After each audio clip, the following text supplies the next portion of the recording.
Sudáfrica no es solo un país de apartheid y de Nelson Mandela.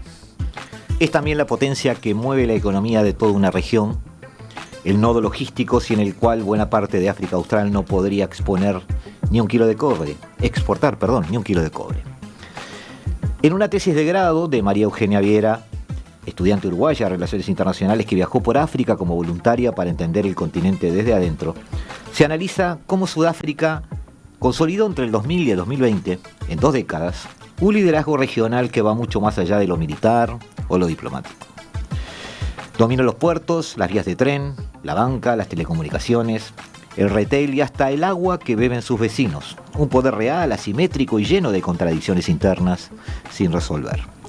De las conclusiones de ese trabajo, rescatamos, tras el reordenamiento multipolar del sistema internacional posterior a la Guerra Fría, se puede afirmar que Sudáfrica ha logrado consolidar una posición estratégica como potencia determinante del sur africano. Este nuevo orden, condecorado por el declive relativo de las potencias tradicionales del siglo XX y el ascenso de actores del sur global cada vez más influyentes sobre el escenario internacional, ha amplificado el margen de autonomía para otros estados. Con capacidades intermedias, digámoslo bien. Esto a raíz de la diversificación y la multipolarización de poder tras el cambio de siglo. Partiendo desde una perspectiva de realismo político, los factores determinantes que forjaron a la pregunta de investigación parecen tan solo demostrar condicionantes naturales que la propia Pretoria empleó para afianzar y maximizar su poder sobre la región de África Austral. En primer lugar. En segundo lugar, su proyección global en los distintos foros de los cuales es partícipe. Llamó nuestra atención, además de un conocido en común, este trabajo y además la mirada sobre Sudáfrica, de la que se habla poco, y a quien vamos a intentar hoy analizar junto a María Eugenia Viera. Bienvenida, María Eugenia, ¿cómo estás? Bienvenida a La Hora Global. Muchas gracias de verdad por invitarme. Siempre bien vengo a cualquier espacio para lograr pensar más a profundidad, ¿no? las circunstancias que nos afectan a nivel global. María Eugenia, algo que yo anoté recién, que además me pareció muy importante en la lectura de esta tesis, es tu viaje por África siendo estudiante. ¿Qué fue lo que encontraste sobre el terreno que no aparecía en los libros que pudiste leer o la información disponible sobre el continente o el país? ¿Qué cosas te sorprendieron, digamos, así de entrada, algo que te cambió paradigmas? Bueno, en realidad parte de la literatura académica y mediática tiende a describir al continente desde marcos externos, muchas veces que devienen eurocéntricos, ¿no? Sobre todo a lo largo de la carrera de la que es Relaciones Internacionales. También estos marcos enfatizan más que nada carencias, conflictos, fragilidades institucionales y que bueno, pero en el territorio en realidad se puede observar algo diferente, que son comunidades que se articulan con una forma de gobernanza propia, que manifiesta resiliencia social, y hay una identidad política panafricana que está profundamente arraigada. Y no es teórica, sino que es en la cotidianeidad. ¿Es palpable eso? Claro, es sumamente palpable y bueno, y se captura también en lo que son los análisis de las tradicionales perspectivas de geopolítica y de seguridad colectiva. También se pueden ver como en las dinámicas regionales de lo que es la región del sur global, que se atraviesan redes profundas de cooperación, de solidaridad histórica y bueno, de memorias compartidas en realidad que no se reflejan en las cifras económicas que uno normalmente ve en los medios. A grandes rasgos. Es un poco eso. Sí. De todas formas, a ver, voy a ahondar un poquito en eso. Es cierto que tenemos esa mirada caótica sobre África. Sí, la tenemos. De todas formas, parece un continente fraccionado. Antes se hablaba de una África blanca al norte, una África negra al sur. En los países del norte se crece mirando el Mediterráneo, nos da esa sensación, y un posible boleto a Europa.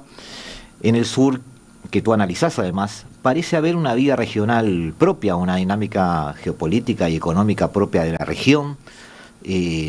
¿Hay esas Áfricas diferentes o no es tan así? Bueno, a partir de la investigación y de mi experiencia personal, en ese aspecto hay mucha tela para cortar. A nivel teórico, la política global en realidad acata criterios culturales que responden a la identidad de las civilizaciones. En general, el factor fundamental que determina las asociaciones o antagonismos entre estados es la identidad cultural. Y las colectividades culturales son las que reemplazan los bloques, ¿sí?, del siglo XX definidos por la Guerra Fría. Y bueno, pero cuando nos preguntamos si África es un continente fraccionado, es importante reconocer que la división entre una África blanca y una África negra sí expresa una realidad vigente, pero que no es tan relevante a nivel continental. Ajá. ¿Por qué? Porque en realidad las dinámicas contemporáneas muestran dos configuraciones que a mi parecer están claramente diferenciadas, que es por un lado el espacio subsahariano, que por más de que los libros de texto mencionan el África subsahariana, a partir de mi investigación yo entiendo que es más que nada el África austral, que ahí sí hay una diferenciación importante entre lo que son las diferencias étnicas, lo que son la población blanca y negra. Pero después tenemos el norte africano, que está atravesado por identidades árabes, que sí que toda la agenda panafricana es para el desarrollo, para la gobernanza y el regionalismo, pero lejos de haber desaparecido, el expansionismo del Islam político y en particular el yihadismo, nomás a través de la investigación y en mi experiencia personal, claro, se ha reconfigurado tras la primavera árabe. El colapso de este régimen no terminó con por ejemplo, el asesinato de Gaddafi en 2011, sino que significó su proyección y dispersión territorial hacia el Sahel y el Cuerno de África. Bueno, es una expansión que actúa como vector. Sí, tú hablas de los subsaharianos y nosotros estamos siempre impelidos en llegar a atender el Sahel. ¿Ah? Tú dijiste Sahel, yo dije Sahel, no sé si estamos diciéndolo bien o yo estoy diciéndolo horrible, pero no importa. Perspectiva abierta. Interpretación abierta. Bueno, está bien.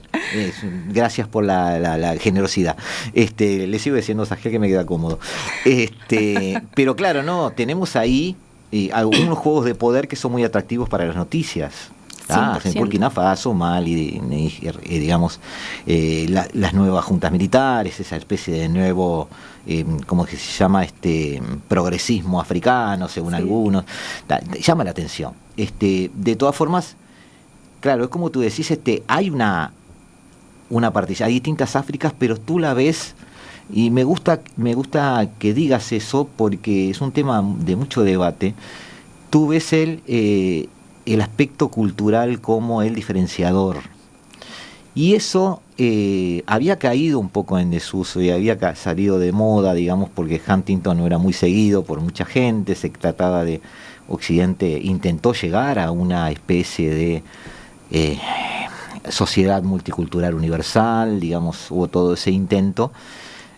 Yo, en particular, no creí que nunca eso fuera posible, pero de hecho se intentó y reconozco el esfuerzo y además es valorable el esfuerzo.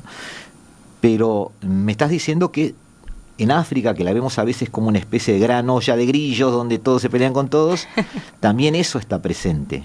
100%. Es, de hecho, muy interesante que lo traigas a mesa, porque la tesis del choque de civilizaciones de Samuel Huntington, que fue publicada en el 96, es muy útil para describir qué es lo que sucede hoy en día. Bueno, en la prensa internacional hasta hace poco se habla si Nigeria está en un genocidio o no, qué está sucediendo con las persecuciones antisemitas. Bueno, y eso es obviamente un asunto que tiene mucha tela para cortar realmente. Bueno, capaz que ya arrancamos en otro programa con ese tema. Volvamos a Sudáfrica, que es lo que queremos ver, porque me sorprendió lo tajante de algunos datos que manejás en la tesis sobre Sudáfrica. Cuando hablamos de la apartheid, nos quedamos con la imagen de Mandela, como muchos líderes históricos. A veces no sabemos si estamos viendo a Mandela o Morgan Freeman, pero de hecho vemos películas, pensamos en Mandela, la reconciliación, pero vos describís en tu tesis una apartheid que no desapareció del todo, que siguió en la distribución de la tierra, en el acceso a la educación, en el empleo, ¿En qué se nota eso? Hay una apartheid, te voy a decir algo medio polémico porque me ha traído alguna respuesta de alguien que me dice que no es así. Hay una apartheid al revés, es decir, hay una especie de revancha racial hoy en Sudáfrica. No vamos a profundizar ahora, hay otra pregunta más adelante donde sí vamos a profundizar. Así que, por ahora, despacito, tranquila, recién está llegando. Entrando al tema, precalentando, me parece bárbaro. Es un tema muy interesante el que traes y de hecho, de nuevo, otro de los temas más escandalosos en los últimos meses, ¿no? En lo que son las news y fake news a nivel internacional. Y es que el fin jurídico del apartheid en realidad no significó el fin de los mecanismos estructurales racistas. El apartheid en sí conceptualmente es el régimen, ¿sí?, que institucionalizó la persecución y una forma segregacionista de gobierno. Pero en realidad lo que se mantuvo es eso, son las fracturas que se denotan tras el mantenimiento de esos mecanismos institucionales que persisten hoy en día. Yo lo que entiendo en base a mi investigación y también lo que se puede observar es, hay tres pilares claves que son para desmenuzar en este aspecto. Uno es la cuestión de la tierra. Es cierto que la mayoría de los grandes propietarios continúan siendo afrikaners, pero afrikaners son los colonos blancos, digámoslo así. Usé la palabra colono de forma genérica, digo. Sí, pero y no, claro. Afrikaners en realidad es la población, el sector de la población blanco, que en realidad ya está asentado hace un centenario atrás. Uh-huh. No necesariamente tiene que tener descendencia directa europea, ajá, pero sí es la civilización que se formó tras la colonización, ¿no? Perfecto, aclarado. Genial.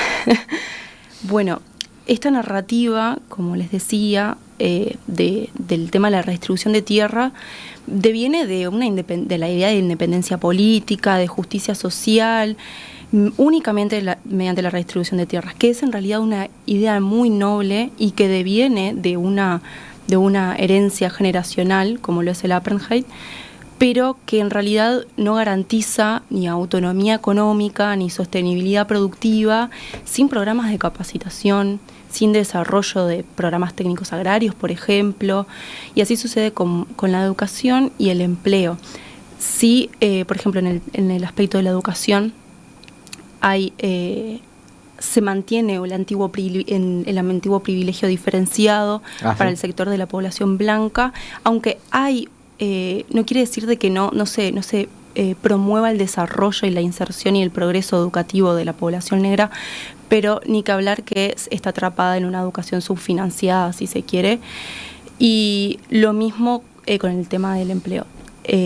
Las redes empresariales y la mayor calificación se concentran en el sector blanco, ya que son ese sector dominado por capital y de formación en general, aunque existen políticas de acción afirmativa para el progreso de lo que es la inserción a nivel laboral para el sector blanco. Hay que entender también que no se puede hablar de una revancha racial como política estructural del Estado. Te lo pregunto porque vienen noticias, quizás dramatizando un poco 100%. El aspecto, y que entonces quería bajarlo a tierra contigo acá, en el sentido de que hay una especie de persecución expulsando a blancos de sus tierras. Y bueno, más allá de que no estoy negando que puntualmente pueda existir o no, sino que quiero ver si eso es una política, si es un estado general del ánimo del lugar o de la región, o no es en general lo que se ve, sino que puede ser alguna circunstancial, digamos. Bueno, en realidad no hay, como les decía, no hay una política oficializada ni estructural que promueva esas acciones, pero ni que hablar que se entiende que existe una inestabilidad, una incertidumbre tremenda a nivel social.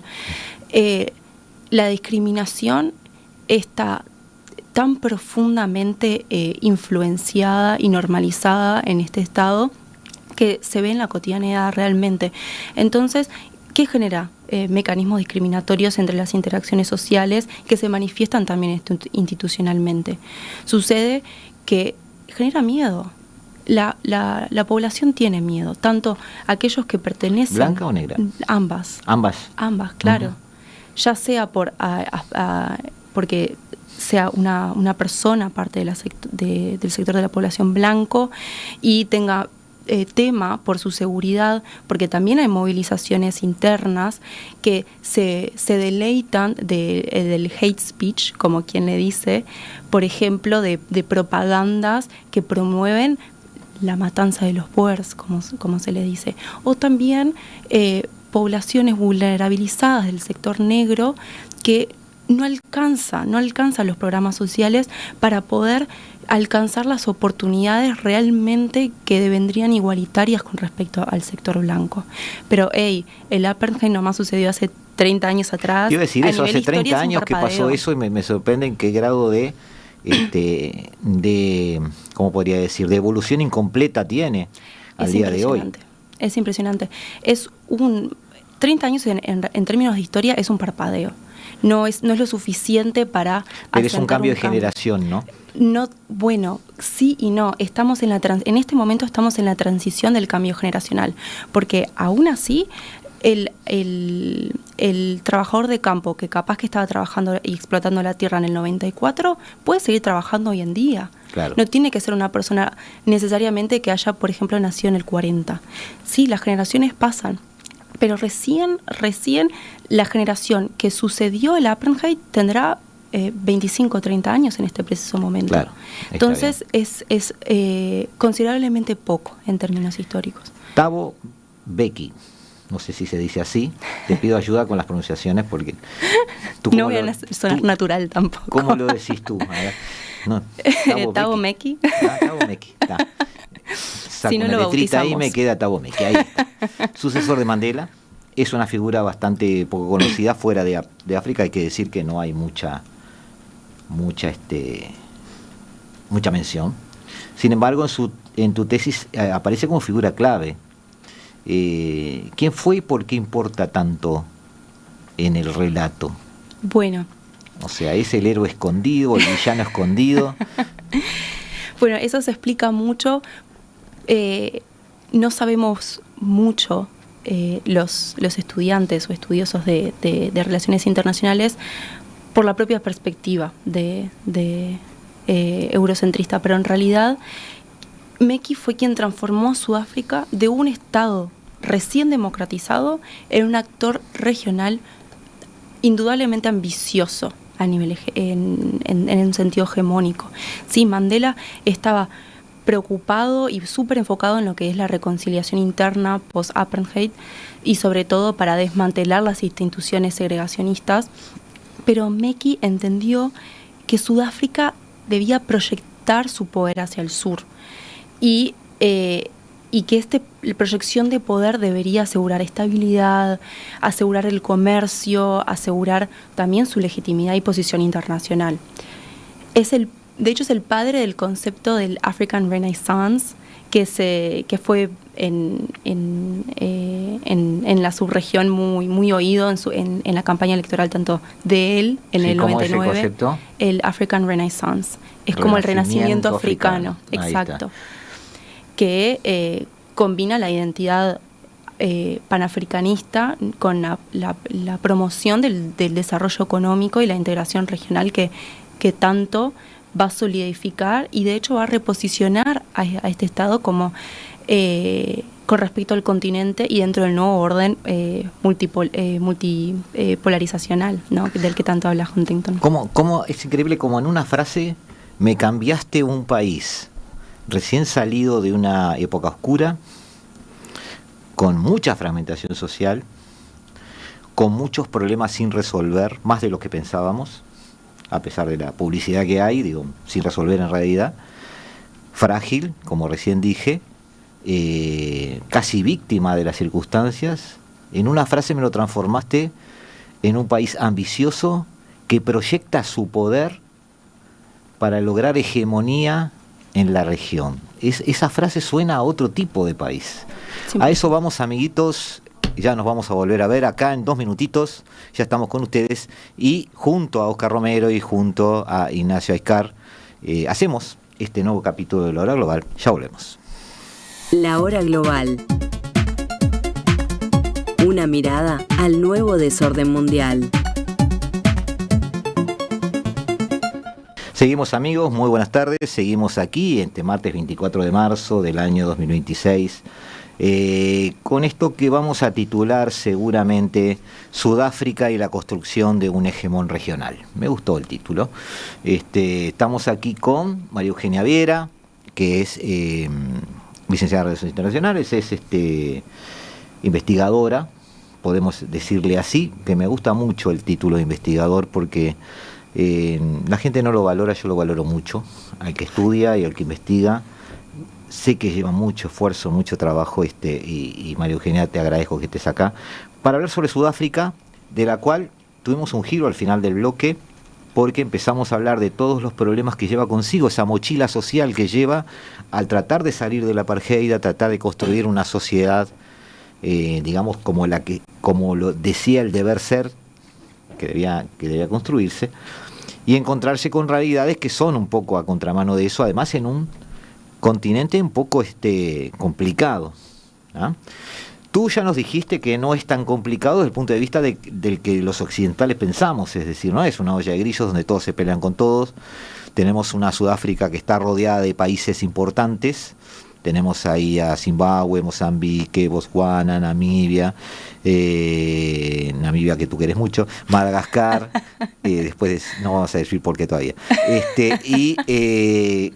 ¿Qué pasa ahí? Ahora empezamos de repente, hablando de Sudáfrica, empezamos a hablar de poder real, de puertos, de trenes, de empresas, de la geografía y la economía como instrumentos de dominación regional, todo gracias a un líder, o no sé si llamarle líder, pero por lo menos gobernante, quizás sí lo fue, tú dirás, digo, y de tu tesis se desprende una dependencia económica y logística, sobre todo, que hoy es muy importante en el mundo la logística, lo estamos viendo ahora con el Estrecho de Hormuz, ¿no? Es muy importante la logística de países como Zambia o la República Democrática del Congo, que tienen minerales valiosísimos y terminan dependiendo de puertos de Sudáfrica para poder exportarlos al mundo. Es un ejemplo que está en tu tesis, del cual yo me agarré un poquitito porque es bastante sintomático. Es decir, la República Democrática del Congo tiene vida propia. ¿Qué tenemos allí? Tenemos un mundo ordenado, dice el nuevo orden mundial, posguerra fría. Eso era lo que teníamos. Vemos al Islam, además, al norte de África, como tú dijiste, estoy haciendo un raconto de lo que hablamos, ¿no? Uh-huh. Una Latinoamérica que no es ni Occidente ni otra cosa, según Huntington, y sigue sin ser ni Occidente ni otra cosa. Tenemos el mundo ortodoxo. Esto está hecho en un clivaje un poco cuasi religioso, ¿no? Cultural religioso, podríamos decirlo así. En ese mundo África también está un poquito teñida de muchas cosas, no es uniforme. ¿Cómo dependen Zambia o República Democrática del Congo de Sudáfrica? ¿Cómo depende el entorno alrededor de Sudáfrica de Sudáfrica? ¿Hizo bien Sudáfrica las cosas o los otros la hicieron mal? ¿O este líder, Thabo Mbeki, ¿lo dije bien? Sí. Que tú nos presentas ahora, cambió las tornas? Bueno, lo que es más clave, como veníamos mencionando en el bloque pasado, es cómo la política de Mbeki institucionalizó la visión estratégica, ¿no?, respecto a la región. Estos dos ejemplos concretos que yo propongo en mi investigación es porque podemos ver, observando el mapa, y nos podemos preguntar ¿por qué son tan relevantes los 4 puertos principales de Sudáfrica? ¿No deviene con mayor sentido, por ejemplo, los minerales tan importantes como el cobre que sale del cinturón congolés zambiano, exportarlos a través de un puerto, como lo es el de Lobito, Angola, para una salida directa a Guinea, al Golfo de Guinea? ¿Y por qué por Sudáfrica? Esa es la pregunta. O, por ejemplo, usar el puerto de Maputo, por ejemplo, que tiene o el de Dar es Salaam en Tanzania, que tiene una salida más directa, por ejemplo, al canal de Suez, al Golfo de Adén. Y esto se explica en realidad porque la crisis política vecinal resulta de una oportunidad para Sudáfrica. Hay que entender que entre los 2000 y 2010, Angola está en un golpe de Estado, el Congo está transitando y terminando la Segunda Guerra del Congo, Mozambique, Zambia, Tanzania, están en una crisis alimentaria tremenda, dadas sequías muy grandes. ¿Y qué sucede con la crisis alimentaria? La gente muere de hambre, la gente se desespera, la población se torna violenta, masas migratorias muy grandes, hay saqueos. Entonces las rutas comerciales en realidad se ven restringidas a transitar por todos estos países, y ni que hablar de no solo la crisis alimentaria, pero la crisis financiera de Zimbabue tras la reforma agraria, valga la mención, de Mugabe en 2004, que ocasionó una crisis tremenda a nivel interno. Una reforma que fue publicitada, pero que bueno. Bueno, y ahí sin comentarios. Sin comentarios. Sí. Se puede hablar de eso en el debate de la redistribución de tierras también respecto a Sudáfrica, pero lo podemos traer más tarde. Pero todos estos contextos de crisis políticas internas, en realidad solo le da la posta y nomás condiciona naturalmente como los puertos de Sudáfrica y la administración más o menos estable, que fue sofisticada gracias a la inversión británica durante el centenario pasado, gracias al descubrimiento del diamante en Kimberley y en oro en lo que es hoy en día Johannesburgo, es que la inversión también, cabe destacar, sobre las conexiones ferroviarias de lo que es desde estos 4 puertos de Sudáfrica hacia el interior. Hay conexiones intrarregionales que van desde el puerto de Durban en Sudáfrica a Maputo en Mozambique, hacia el cinturón propio congolés-zambiano, hacia el Kalahari, que se extiende desde el sur de Botsuana hacia el sur de Namibia. Entonces, toda esta inversión ya desde los 90 hace que en realidad se hayan formado estructuras y carreteras funcionales y vías ferroviarias operativas con una administración súper estable.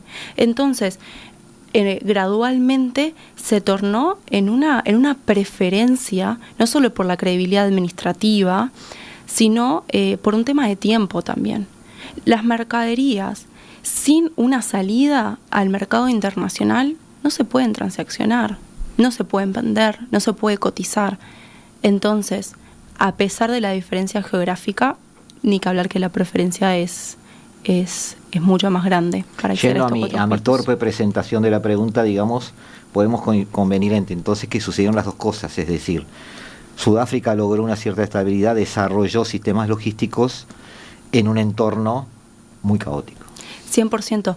No es que desarrolló un sistema logístico, sino que desde la época colonial, durante el régimen del Apartheid y después del 94, una vez caído este régimen, Sudáfrica nunca dejó de invertir Claro. en el sistema de producción minera. Imagínate si los británicos le iban a parar la extracción minera. Sí, tuvo una buena herencia. Pero claro, sí. Además hay una cultura, la cultura anglo en ese sentido, prioriza la logística y ha dado cátedra histórica sobre eso, ¿no? En 100%. Muchos lugares del mundo, y Estados Unidos ha seguido un poco esa tradición.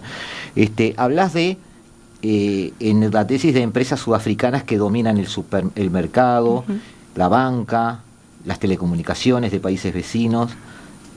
¿Esto tenemos que verlo como cooperación regional o lo que estamos sospechando, lo que estás hablando hace unos minutos, tenemos que verlo como una especie de imperialismo disfrazado de inversión? Es decir, ¿se puede hablar de una asimetría que empieza a generar un hegemón y que lleva a una expansión? Es decir, hay una especie de espacio vital económico, no voy a decir territorial, pero sí económico, que busca Sudáfrica. Wow, es un debate abierto. Y ya opinión personal, es 100% un debate abierto. En la investigación hablamos como la cadena sudafricana controla un alto porcentaje del mercado minorista de Namibia, cómo los bancos sudafricanos administran el crédito en Lesotho o en Eswatini, cómo las telecomunicaciones están en Zambia o en Mozambique, que es MTN y Vodacom, y es una integración asimétrica, bueno. Estamos ante una estructura de poder, eso es indudable. Hay otros marcos institucionales donde Sudáfrica en realidad los usa como la SACU. ¿Qué es la SACU? Es la Unión Aduanera del África Austral. Sí. Que ha tenido la iniciativa, por ejemplo, de sincronizar las monedas 1 a 1 con respecto al rand sudafricano, y que además que esta se convierta en la oficial, descartando o empezando a descartar gradualmente el dólar o el euro. Bueno, así se refleja en estados vecinos como Namibia, Lesoto y Eswatini, que los tienen hoy en día sincronizados uno a uno. ¿Están sincronizados esos estados ya hoy? Sí, 100%. O sea, ¿estoy mirando mal o hay una especie de centro-periferia, pero en un ecosistema de África Austral? Hay dos perspectivas desde este ámbito. Tenemos la autora Margaret Lee, que en lo que entiende que ¿esto es una economía absorbente? Se pregunta. Uh-huh. Y bueno, y se puede hablar de que Pretoria busca generar una dependencia económica de los países vecinos y de las ADC, que es la organización subregional del África Austral, y para generar políticas económicas regionales que sean funcionales a los intereses de la capital. Se puede ver desde ese lado. Pero también hay autores como Grovelar que entiende que, ¿y si es una economía locomotora? ¿Y si a lo que nos estamos presentando es en realidad a un Estado que es catalizador de la economía regional tras las crisis políticas internas que han entrado y salido en democracias cortas, en tiempos de inestabilidad cortos, hacia adentro y afuera en los últimos 20 años. Estamos hablando entonces de una economía que lidera positivamente la región, bajo esa mirada. Bueno, bajo esa mirada se entiende que el liderazgo de Sudáfrica en realidad responde a una racionalidad empresarial que puede traer consigo beneficios mutuos compartidos para la región.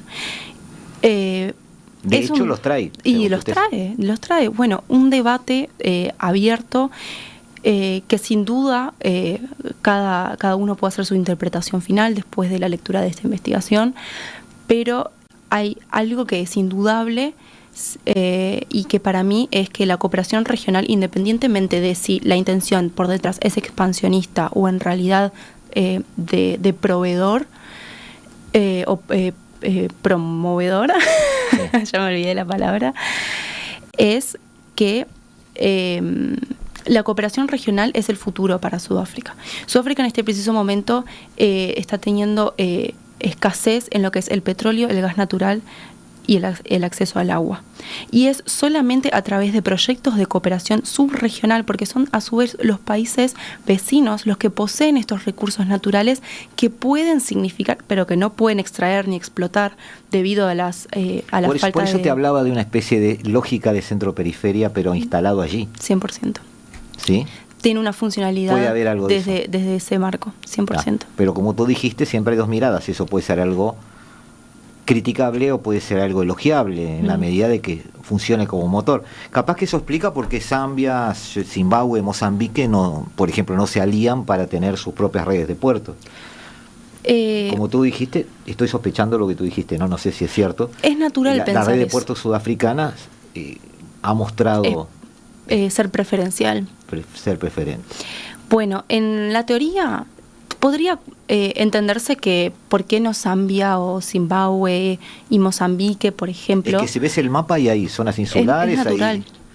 Hay zonas de costa. Sí, ¿por qué no generan ellos acuerdos para reducir la dependencia, sobre todo a los puertos sudafricanos? Y bueno, y yo entiendo le pido a Ignacio seguir un poquito con las imágenes, así seguimos charlando y viendo alguna imagen que después comentaremos también. Sí, perdona, te interrumpí. Tranqui. Ahí tenemos, por ejemplo, una red de comunicaciones más que visto, sí, que es muy norte-sur, es decir, muy llevando a puertos del sur, que también viene desde Namibia, viene desde Mozambique. Bueno, está claro, al cambiar de país ya no se ve tanto. Pero sí, discúlpame, te interrumpí. No pasa nada, siempre. O sea, hay una preferencia porque ha demostrado ser preferente. Ni que hablar, y las tres razones estructurales lo cuentan.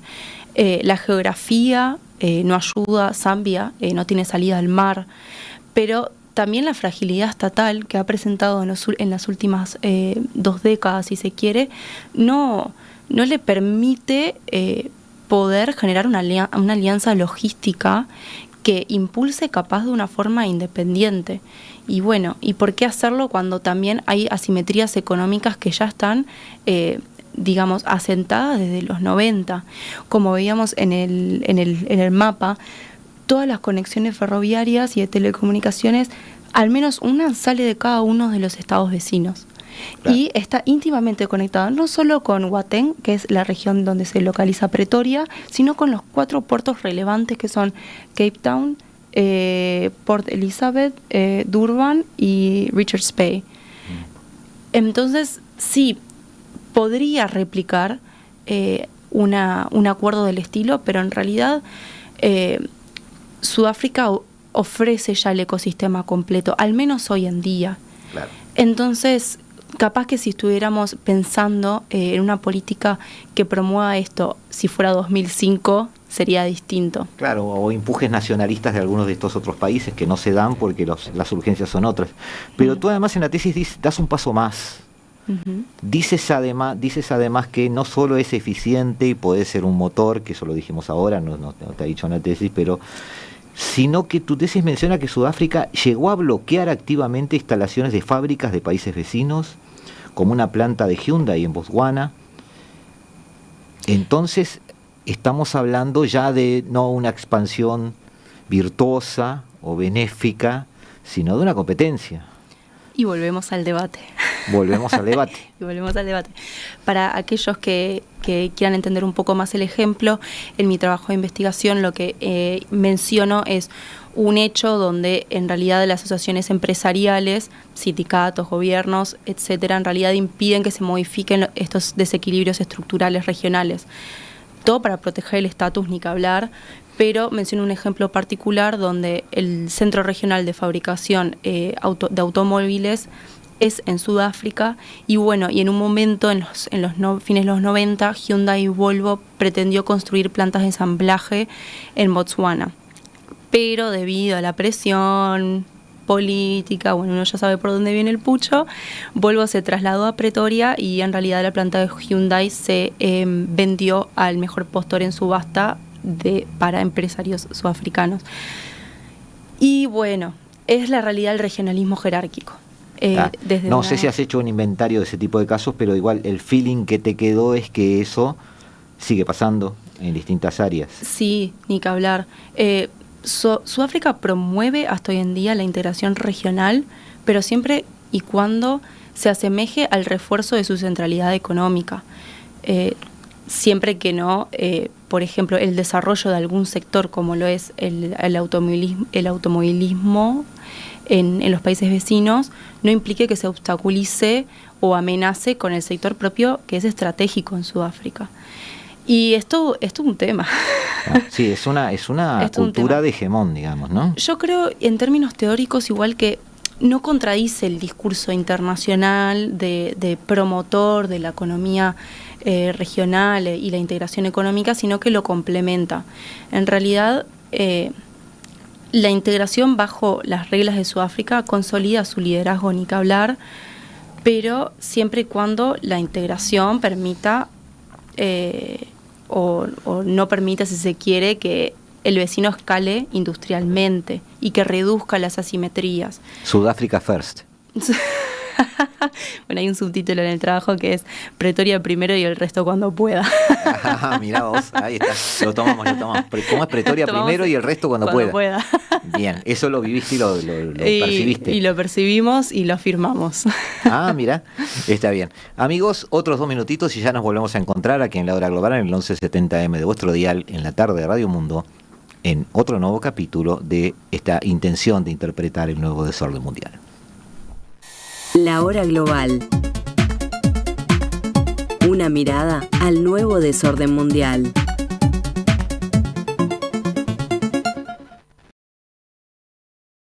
País descolonizado, crisis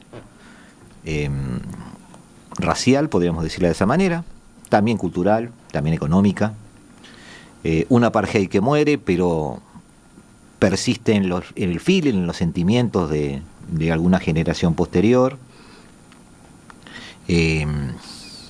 Políticas asertivas o positivas para tratar de cerrar las heridas que 30 años después, sí, más o menos, ¿no? Sí, 30 años después, siguen sin dar demasiados resultados, aunque sí se ha avanzado. Es la Sudáfrica, y además eso convive con un país que se impone económicamente frente a sus vecinos, que como solución logística para muchos de los productos que ellos producen, genera una especie de influencia o de poder, lo que podríamos llamar hoy esas esferas de influencia de las que tanto hablamos, amigos, pero las llevamos a una pequeña región, las llevamos al sur de África. Y además con una vocación de expansión relacionado con el mundo. Ahí tenemos las exportaciones de Sudáfrica, vemos por supuesto al Reino Unido, por supuesto a los Países Bajos, pero también mucha interrelación con otras partes del planeta. Con María Eugenia Viera estamos viendo eso, que estuvo en el terreno, que lo vio, que no solo hizo eso, sino que investigó y que además de investigar tuvo la mala idea de ponerlo todo en papel y hacer una tesis al respecto, de la cual más o menos se ha presentado, la has defendido, ¿no? ¿Sí? La defendí. Y que además se quedó con muchos más datos aparte de lo que metió en esa tesis. Y te pregunto, María Eugenia, la crisis energética de ESCOM, los cortes de luz que paralizaron minas enteras, la enorme deuda del Estado, ¿cómo puede un país con esos problemas internos seguir siendo potencia en la región? O sea, yo estoy repitiendo ahora todo lo que hablamos en los bloques anteriores, siento que hay una contradicción interna, o no es tan relevante esos temas internos, o no, esos temas internos no frenan la vocación de expansión y la capacidad de expansión, porque no solo hay que tener vocación, hay que llevarlo a la práctica, y Sudáfrica lo ha hecho, es decir, de hecho domina económicamente a sus vecinos. 100%. Bueno, para dar un contexto más profundo para el resto, ESCOM es el servicio proveedor oficial de energía eléctrica en Sudáfrica, es como más o menos si fuera UTE para nosotros. Claro, claro.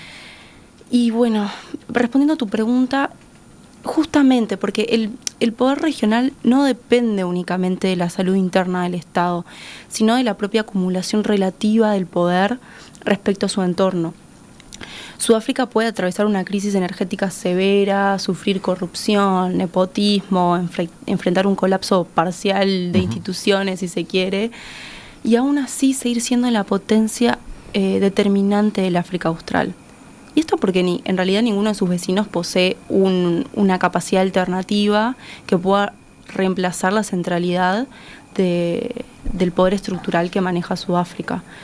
Aunque ESCOM colapse, tenga apagones masivos, Sudáfrica sigue manteniendo la matriz industrial más diversificada, puertos más eficientes, rutas comerciales más seguras y que tienen un alcance geográfico tremendo, una banca robusta que alcanza casi toda la subregión del continente, el capital humano formado, etcétera, y que en realidad todo esto conecta a la mayoría de los países vecinos a los mercados globales. Esto no implica tampoco que el Estado no se desentienda de la problemática del acceso a la energía y el agua, y por eso quiero volver a traer lo que mencionábamos antes, que es que la cooperación regional para Sudáfrica se vuelve un componente estratégico en el futuro. Precisamente es la seguridad energética e hídrica que las agendas pactadas del 2030 y del 2060 de la Unión Africana se busca... Sí, claro, se vuelven urgentes además. 100%, y se refugia en la cooperación regional y de el beneficio compartido tras frontera. Y ahí es por eso que dejamos de lado un poco lo que nos preguntábamos de si es una economía absorbente, es en realidad una idea expansionista, dependiente del beneficio doméstico nomás, y bueno, por eso sigue siendo un debate abierto. Hay que también reconocerse que los proyectos que generan beneficios compartidos activos hoy en día son vitales para la producción y la diversificación y expansión del desarrollo de la subregión. Y así podemos mencionar el proyecto de agua de las tierras altas de Lesoto, que es un proyecto de cooperación bilateral para poder generar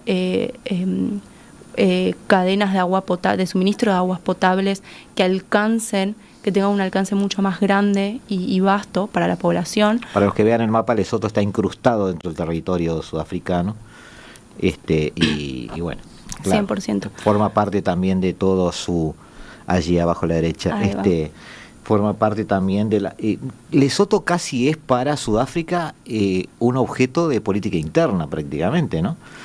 Podría porque decirse. aunque es un país, un reino en realidad, con cierta independencia, claro, toda la logística, todas las políticas de comunicaciones, de suministros, de servicios, terminan tratando a Lesoto casi como otra provincia, porque no hay más remedio que conectar Podría decirse, el sur con el norte y el este con el oeste, digamos. Sí, probablemente sea... Digo, me estoy metiendo en la vida cotidiana de ellos, pero da la sensación de que no habría forma en que Lesoto tuviera una especie de vida aparte de Sudáfrica, ¿no? Sí, ¿no? Puede ser que Artigas quede más lejos. No, pero, o sea, podés hacer lo que quieras en Uruguay, pero Paso de los Toros no puede salirse del país. 100%. Bueno, es así. De hecho, vemos los datos numéricos en mi proyecto de investigación, porque otro de los datos relevantes para este análisis exhaustivo es la seguridad alimentaria que provee Sudáfrica para no solo las ADC, pero también los estados vecinos directos, como lo es Namibia y Lesoto en el mapa. Eso es importante. Claro, hay porcentajes tan grandes en el último anexo que sacó la OMC, como si no me mal recuerdo, 64 a 70% de las importaciones internas en Lesoto provienen de Sudáfrica. Es el Made in China para nosotros, es nuestra China Sudáfrica en Lesoto. Yo tenía una pregunta preparada al final, si tuvieras que decirle a alguien de Uruguay por qué le debería importar lo que pasa en Sudáfrica o en el sur de África en general. Te voy a pedir que la respondas porque se me ocurrió otra para después de esta. Dale. ¿Por qué nos puede importar el Sudáfrica? O sea, a mí me importa porque estoy en esto. Porque somos estudiosos de esto y nos encanta. Exactamente. Pero ¿por qué le debería importar al resto? Y es una pregunta realmente espectacular. Yo lo que diría es que a Uruguay debería importarle lo que ocurre en África, porque allí se está consolidando uno de los ejemplos más claros y estratégicamente relevantes de la cooperación sur-sur en el siglo XXI. Es un tipo de articulación que en realidad redefine las oportunidades y márgenes de autonomía y las formas de inserción internacional que los países del hemisferio sur como el nuestro pueden alcanzar. Es en este contexto de un orden multipolar donde el eje no se centra únicamente en Occidente, o la típica idea del centenario pasado de las potencias tradicionales, sino que los países del sur global buscan nuevos socios, nuevas rutas comerciales, nuevos marcos de cooperación donde puedan maximizar su poder sin quedar atrapados en una dependencia vertical. Y en realidad Sudáfrica es uno de los nodos más importantes, es un ejemplo claro de que lo relevante para Uruguay es este tipo de articulación, y que los países del sur, cuando cooperan, pueden generar un poder estructural sin necesidad de alinearse de nuevo a las potencias hegemónicas tradicionales. Y ahí podríamos enfrentar la pregunta de cómo maximizar su influencia en un mundo donde los centros de poder se multiplican. Y bueno, la experiencia del África Austral es la clave, demuestra la clave, que es tejer redes horizontales de cooperación, aprovechar complementariedades económicas, fortalecer capacidades regionales propias, negociar desde bloques comunes y cohesionados. Se podría decir que Uruguay lo hace de alguna forma con el Mercosur, y bueno, pero al menos Sudáfrica ofrece el caso paradigmático de cómo hacerlo a través de cómo se manifiesta con el África Austral. Yo le agregaría algo. Tu visión del trabajo que hiciste fue una visión geopolítica. Sí. Yo le diría además a los uruguayos que vean el mapa. En línea recta tenemos a Sudáfrica. Desde el punto de vista del comercio, creo que es el trayecto más corto en barco que tenemos, con un mercado de mediano hacia arriba. Una pregunta que hace un oyente: ¿viste presente a China? Sí, 100%. De hecho, China y Emiratos está siendo uno de los competidores más relevantes a escala global para la inserción y carrera comercial dentro del África Austral. Es muy gracioso creer que China está teniendo una gran influencia sobre muchos de los puertos relevantes que capaz que hace 10 años Sudáfrica tenía una influencia casi que exclusiva, ¿no? Se puede ver la presencia de China 100% en los puertos de Namibia, en los puertos de Angola, y es el competidor entre los socios del África Austral principal. Para Sudáfrica, ¿qué es? ¿Un acreedor?